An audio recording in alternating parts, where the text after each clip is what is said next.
Santé et bien-être, une émission de Georges Lens et Frédéric Gelbert. Aujourd'hui, nous recevons Pierre Lepant. Bonjour Pierre. Oui, bonjour Frédéric. Tu vas nous parler du placebo et du nocebo. Alors placebo, je pense que les gens en ont entendu parler, nocebo un peu moins. Qu'est-ce que c'est que ces mots barbares ? Placebo, donc ça vient du latin placere, donc c'est le futur du verbe placere, ça veut dire je plairai. Alors je plairai, c'est un mot qui est apparu en Angleterre au XVIIIe siècle et qui est apparu en France seulement dans les années 50. Et en fait, dans les années 50, on parlait du traitement placebo de l'ulcère. Alors il faut bien comprendre que c'était je plairai au patient. C'est quelque chose qu'on donne pour faire plaisir au patient. On est dans la médecine. Un peu ça, voilà. Et donc le placebo, en principe, c'est une substance sans principe actif, mais qui a un effet subjectivement bénéfique chez un patient.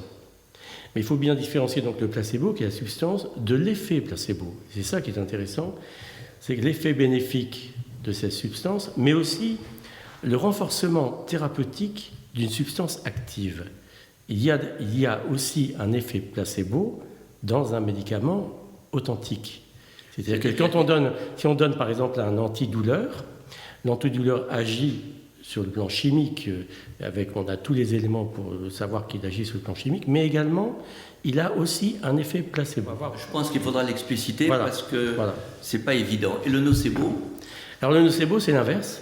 C'est-à-dire que le nocebo, c'est une substance qui n'est pas active et qui va provoquer un effet délétère chez le patient. Et donc l'effet nocebo, c'est l'effet de cette substance active, mais aussi l'effet négatif accentué d'une thérapeutique. Donc c'est quand même très contre-intuitif. On donne rien. Oui. Et ça fait quelque chose. Alors voilà. Est-ce qu'on a quand même quelques éléments qui nous le montrent ou qui nous le démontrent ? Alors, on a des éléments extrêmement sérieux pour prouver que le placebo a un effet. D'abord, ce qu'on sait, c'est que tous les essais thérapeutiques médicaux se font contre placebo. C'est-à-dire que dans une étude, quand on veut tester un médicament, on fait toujours une étude en double aveugle, c'est-à-dire double aveugle, ça veut dire que ni le médecin, ni le patient ne savent ce qu'ils prennent, ce qui est prescrit. C'est-à-dire qu'en fait, les comprimés sont numérotés et c'est seulement au dépouillement qu'on a les résultats. Le médecin donne des comprimés et ne sait pas si c'est un placebo ou un médicament, et le patient ne sait pas si c'est un placebo ou un médicament. Et toutes les études sérieuses sont faites contre ce placebo. Et on observe que dans toutes ces études, on a environ, c'est très variable évidemment, environ 30 à 40% d'effets positifs du placebo par rapport à l'absence de traitement. C'est ça qui est dans toutes ces études, mais effectivement elles se font toutes comme ça, elles permettent de savoir quel est l'effet du médicament tout seul, en dehors du contexte de la prescription, de l'environnement, etc. Et dans toutes ces études, donc il y a un placebo, et dans toutes ces études, on retrouve un effet placebo. Voilà, un effet, quelquefois un effet très important. C'est une quantité phénoménale d'études. Voilà. Alors c'est important parce que pour nous, en milieu médical, on reconnaît l'importance du placebo, mais disons que dans le public, la plupart des gens ont une connotation péjorative du terme placebo. C'est-à-dire que pour eux, un placebo, c'est du sucre, c'est quelque chose qui n'est pas important, c'est quelque chose qui n'a pas d'action. Et c'est même plus que ça, c'est-à-dire qu'on peut aussi se dire qu'un médecin qui donne un placebo méprise un peu son patient. C'est-à-dire que ça peut être une façon, un mensonge de la part du médecin de donner un placebo. Alors qu'en fait, c'est un phénomène... Je comprends le malade. Oui. Parce que si on ne lui donne rien et qu'il va mieux, c'est que finalement il n'était pas bien malade. Oui, mais enfin, j'ai justement le problème. Le problème, c'est que... la plupart du temps, le médicament qui est prescrit par le médecin le donne très sérieusement. C'est-à-dire que le médecin se dit, je ne veux pas, par exemple, surcharger mon patient en médicaments, je vais donner un médicament qui a un effet placebo, ou je lui donne un médicament qui n'est pas très actif, mais qui va l'aider. Et il est évident que l'effet placebo, c'est un effet extraordinaire quand même, sur le plan médical. Voilà. Est-ce qu'on a identifié d'autres études pour rechercher purement l'effet placebo ? Oui, alors, on a fait des études très sérieuses pour montrer l'effet objectif du placebo. on a fait une étude notamment avec des analgésiques. Et donc, sous contrôle IRM fonctionnel. Donc, c'est une machine très complexe qui permet de savoir quelles sont les zones cérébrales qui sont activées lorsqu'on prescrit un médicament. Et on a administré en perfusion soit un médicament, soit un placebo. Et on s'est rendu compte que c'était les mêmes zones cérébrales qui réagissaient et qui sécrétaient probablement de la dopamine et qui avaient un effet antidouleur. C'est-à-dire qu'on avait pratiquement un effet similaire, peut-être pas aussi important, mais au moins similaire, avec un placebo ou avec. Ce qui voulait bien dire que l'effet placebo vient du patient. C'est-à-dire que c'est là le problème, c'est que c'est vraiment le patient lui-même qui a le pouvoir d'agir. Donc là, on est dans la douleur, on sait qu'il y a des sécrétions d'endorphines, par exemple, dans certaines situations. Donc là, le patient...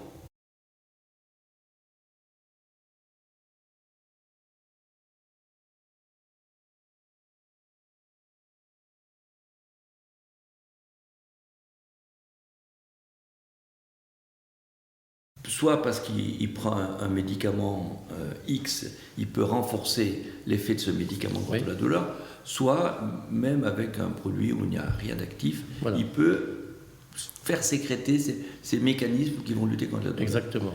Et en dehors de la douleur, est-ce qu'il y a d'autres effets placebo? Alors, on peut prendre par exemple l'exemple de Lourdes. Il ne s'agit pas seulement d'être croyant ou non croyant. Tous les ecclésiastiques reconnaissent que l'efficacité du pèlerinage à Lourdes, c'est la foi qui donne cette efficacité. Et ce n'est pas du tout absurde de dire que c'est la foi qui va permettre aux patients de guérir. Et à cet égard, l'eau de Lourdes est un excellent médium placebo. C'est un peu comme un médicament placebo. Voilà, c'est pour ça que d'une certaine façon, qu'on soit croyant ou pas croyant, même des incroyants peuvent dire qu'il ne faut pas se moquer de ce qui se passe à Lourdes. Il se passe réellement quelque chose d'important. Croyant ou pas croyant, la foi va aider le patient à guérir. Donc, de la même façon, la conviction dans le fait que le médecin ou le chaman ou le sorcier va vous guérir aura la même action sur le patient. Voilà. On peut dire, pour simplifier, que l'effet placebo, c'est la foi qu'on met dans le traitement qu'on reçoit. Il y a une étude suisse, là, en 2011. Ah oui. Dans ton domaine. Oui. Ah oui, alors c'était dans le domaine de l'asthme, qui est un domaine que je connais un petit peu. Et donc, c'est une étude suisse. Les Suisses, c'est sérieux. Donc, en 2011, ils ont fait 2 groupes d'asthmatiques. Ils ont pris 2 groupes d'asthmatiques. Un groupe sans traitement de fond, pas de traitement, et un groupe qui recevait en double aveugle un bronchodilatateur. Il recevait un spray, et dans ce spray, il y avait soit un bronchodilatateur, soit rien du tout, soit un principe non actif. Et ce qui est très intéressant, c'est qu'on a observé une amélioration subjective très nette, les patients essayaient de se sentir nettement mieux, dans le groupe traité. C'est-à-dire qu'ils prennent le placebo ou qu'ils prennent le médicament bronchodilatateur. Et une amélioration supérieure au groupe qui ne recevait rien. Donc c'est ça qui était important. Et alors, ce qui est important, c'est qu'on a mesuré, par spirométrie, on a mesuré la respiration de ces patients, l'obstruction bronchique. Et on s'est rendu compte qu'en fait, dans le groupe de gens qui se disaient très améliorés, eh bien ceux qui prenaient le vrai traitement bronchodilatateur avaient une amélioration de la spirométrie, et ceux qui se disaient améliorés mais qui prenaient le placebo n'avaient pas d'amélioration de la spirométrie. C'est-à-dire que objectivement, il n'y avait pas de modification, et subjectivement, les patients étaient améliorés. Donc ça, c'est vraiment... Ça, c'est vraiment étonnant. Donc, on donne un traitement placebo, un traitement efficace. Subjectivement, ils se sentent améliorés. Exactement. Mais les gens qui se sont sentis améliorés n'avaient pas à la spirométrie d'amélioration. Exactement. C'est ça qui est quand même très, très, très étonnant. Donc on a un autre élément que la douleur pour montrer l'effet placebo. Et donc au début dans la définition, tu nous as parlé donc de le fait qu'on donne une substance qui est active ou pas active, mais tu nous as dit également qu'il y a un effet bénéfique quand on donne un médicament actif, si dans certaines conditions le médecin va favoriser l'efficacité de ce traitement. Ah oui, c'est évident que ce qui est important, c'est la conviction du médecin. Il faut que le médecin ait la conviction que ce qu'il donne est efficace. Ça, c'est très important. Et deuxièmement, il faut qu'il y ait une certaine empathie pour le patient. Ça, c'est très, très important. Il faut qu'il y ait une prise en charge réelle. C'est-à-dire que c'est les Anglais appellent le care, intensive care, c'est soins intensifs. Le care, c'est pas seulement donner un médicament, c'est aussi prendre soin du patient. Et en fait, on voit bien que le simple fait de prendre en charge un patient, de le suivre et de renforcer un petit peu sa conviction de guérir est un élément très important.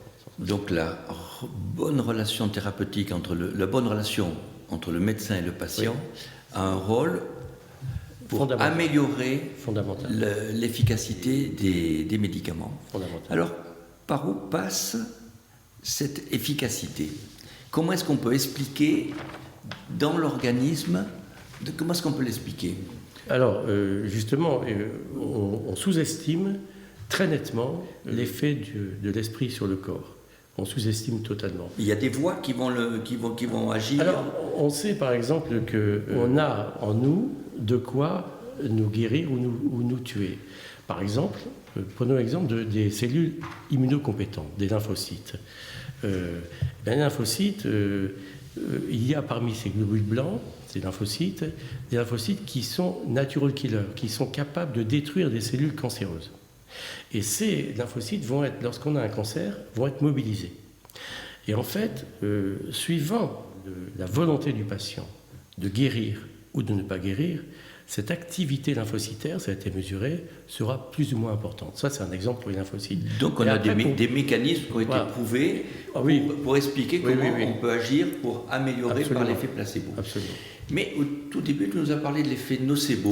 Alors, comment est-ce qu'on peut avoir un effet négatif? Alors voilà, l'effet nocebo, c'est l'inverse. Donc, nocebo, ça vient du futur du verbe latin nocere, donc c'est je nuirai. Donc, c'est une substance, le nocebo, qui est sans effet, qui va produire des effets délétères chez le patient. Et l'effet nocebo, c'est soit l'effet nocif d'une substance non active, soit le renforcement, c'est ça qui est plus intéressant, le renforcement des effets secondaires et la diminution de l'efficacité d'une substance active. On va avoir paradoxalement des effets négatifs. Et alors, c'est pour ça que on voulait parler d'effet nocebo à l'occasion de cette épidémie, cette pandémie de Covid, parce que là, c'est une opportunité exceptionnelle pour étudier l'effet nocebo, parce que on a fait donc des vaccins à des milliards de personnes. Il est évident qu'on ne va pas nier qu'il y a des effets secondaires de ce vaccin, bien sûr. Mais force est de constater que le climat d'inquiétude qui a été largement entretenu par les médias, les polémiques entre médecins, c'est pas rien de le dire, et l'obligation vaccinale aussi, ça pourrait avoir favorisé l'apparition d'effets secondaires chez les patients anxieux. Et il y a une étude très intéressante qui a été publiée au mois de janvier. C'est une étude du JAMA, c'est le Journal de American Medical Association, et donc, pour évaluer les effets secondaires du vaccin Pfizer. Et donc, les effets secondaires, soit des effets secondaires locaux, douleur au point d'injection, soit des effets systémiques, des maux de tête, de la fatigue, de la fièvre, des douleurs musculaires. Donc ils ont fait sur une méta-analyse, c'est-à-dire une analyse de 12 essais cliniques en double aveugle. 45 000 patients ont été étudiés. 45 000 patients. Sur 45 000 patients, 50% recevaient un placebo, 50% recevaient le vaccin.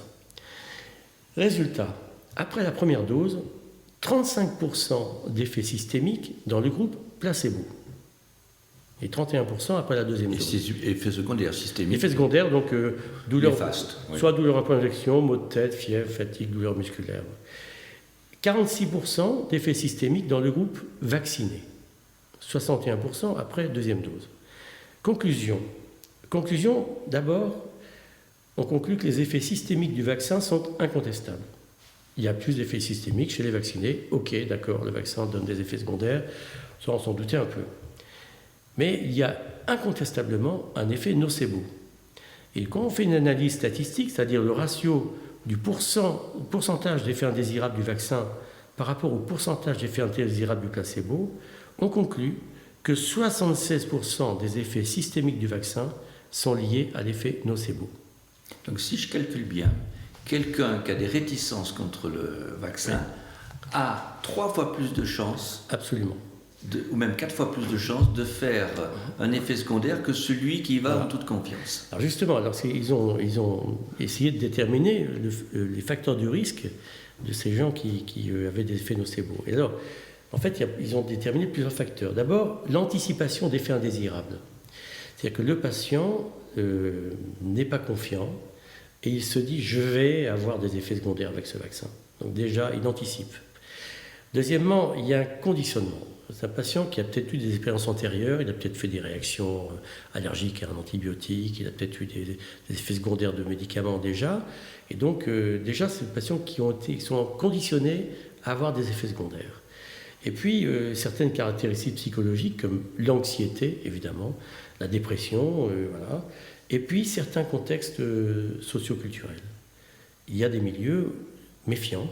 On l'a vu chez les antivax, il y a certains milieux socioculturels qui sont méfiants.